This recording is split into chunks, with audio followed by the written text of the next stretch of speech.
Қарты бар елдің қазынасы бар деп бекерге айтылмаған. Бұл күндері Шардар ауданында өздерінің өмір көрген тәжірибесімен жас ұрпаққа ақыл кеңесін айтып, елді береке бірлікке үндеп отыратын аға-апаларымыздың қатары мол. Аудан бойынша бүгінгі таңда 6700-ден аса зейнет жасындағы азаматтар бар. Олар 26 бастауыш ардагерлер ұйымына бөлінген. Зейнеткерлердің ішінде 43 тыл ардагері болса, 9-ы Ұлы Отан соғысына қатысқан майдангерлердің жесірлері. Тағы да 57 азаматқа Ұлы Отан соғысына теңестірілген туралы мәртебе берілген. Шардар аудандық соғыс және еңбек ардагерлер кеңесі 1987 жылы құрылып өз жұмысын бастаған. Кеңестің алғашқы төрағалық қызметіне Ұлы Отан соғысының ардагері, ауданның құрметті азаматы Григорий Миронович Кершензон бекітіліп, бұл қызметті 2000 жылға дейін атқарды.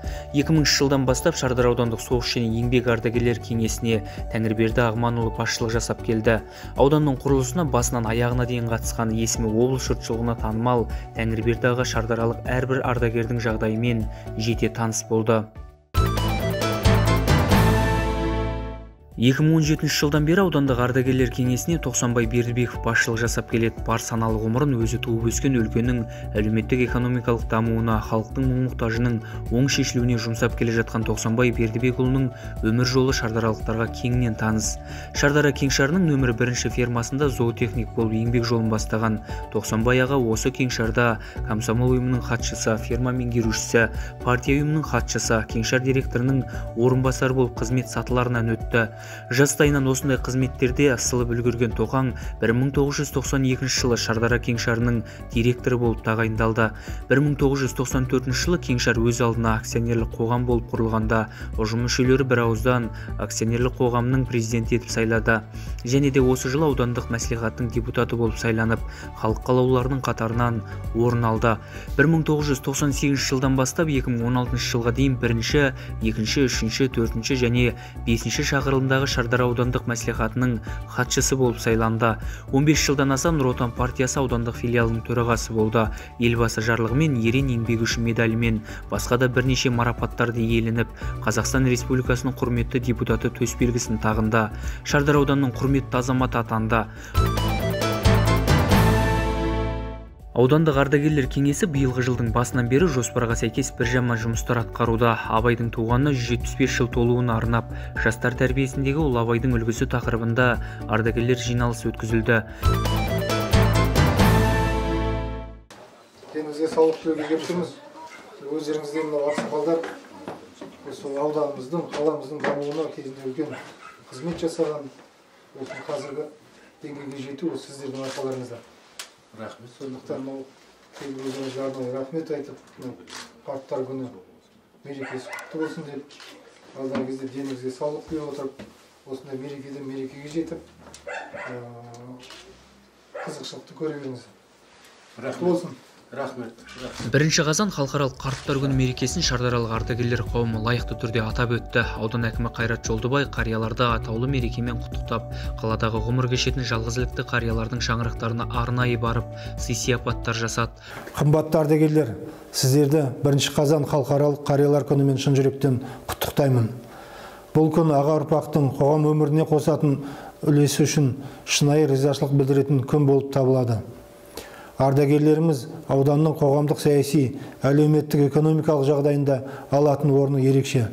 Себебі сіздердің әрқайсыларыңыз ауданның өсіп өркендеуіне, тәуелсіз еліміздің нығаюына қосқан үлестеріңіз бен еңбектеріңіз ерекше. Алдағы уақытта да ақылшы, кеңесші бола жүріп, елді бірлікке, ынтымаққа шақырып, үлгі өнеге көрсете береді деп сенеміз. Сіздерді тағы да мерекелеріңізбен шын жүректен құттықтай отырып, дендеріңізге саулық, отбасыларыңызға бақыт, құт, береке, бірлік тілеймін. Ал зейнеткер аға-апалар өздерінің төл мерекесіне орай аудандық ардагерлер кеңесінде бас қосты. Жиын басталардан алдын биылғы пандемия кезінде өмірде мезгілсіз озған шардаралық ардагерлерді 1 минут үнсіздікпен еске алысты. Салтанатты шарада кеңес төрағасы Тоқсанбай Бердібеков есепті хабарлама жасады. Тәуелсіздік алған 30 жылдың ішінде тұңғыш мәрте ардагерлерге арналып заң қабылданып отырғаны өздеріңізге белгілі.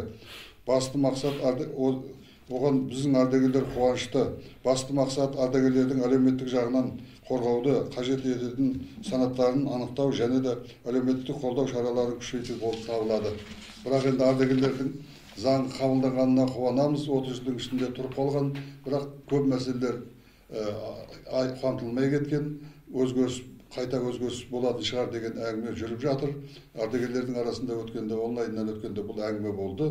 Бірақ біз енді 30 жыл тұрып қалған заңымыз қабылданғанына қуаныштымыз. Өткенде онлайн режим ретінде видеоконференция өтті. Көптеген мәселелер айтты. Сол видеоконференцияда.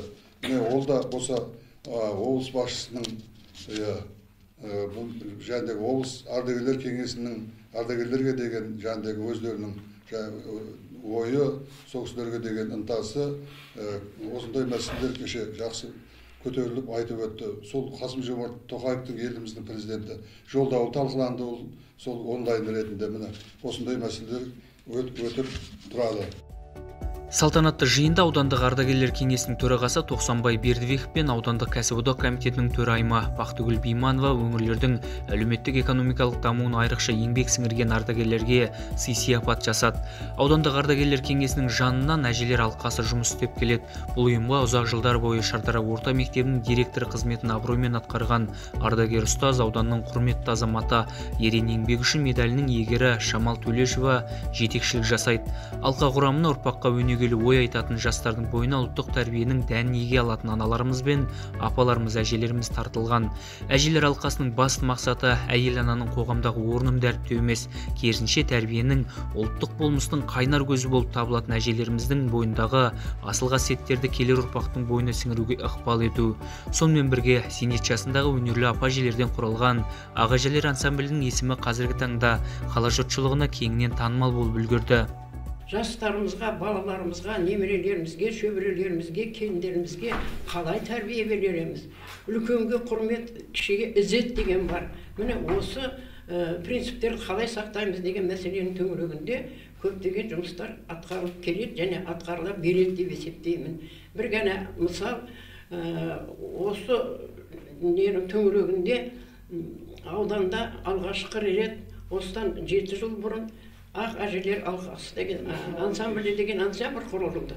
Олардың бір жағы өнер жағын алып келе жатса, екінші жағынан осы өзіміздің халқымыздың салт дәстүрін сақтауда сіңірген еңбегі көп. Біз көптеген байқауларға қатысып, онысына облыстық байқауда үлкен дипломды жеңіп алған аудандардың біріміз.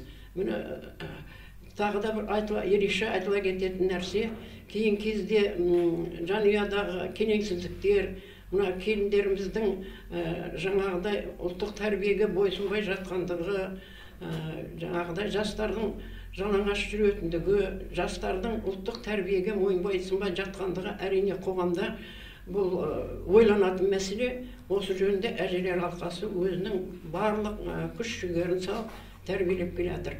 Ең бірінші еңбекпен тәрбиелеу, ең бірінші адалдықпен тәрбиелеу, парасаттылықпен тәрбиелеу, білімділікпен, біліктілікпен тәрбиелеу мәселесі жолға қойылған. Шардара өз алдына шаңырақ көтеріп аудан болып құралғаннан бастап түрлі салаларда қажырлы еңбек еткен ардагерлер қауымы бүгінде бейнеттің зейнетін көріп отыр. Сонда ел ағасының бірі кезінде құрылыс саласында тер төгіп еңбек қызыл ту орденін иеленген Жаңбырбай Таңбаев. Ұзақ жылғы жемісті еңбек үшін Шардара ауданының құрметті азаматы атанған Жаңбырбай аға қарттар күні мерекесінде өткен күндерден сыр шертіп, замандастарына деген ізгі тілегін былайша жеткізген болатын.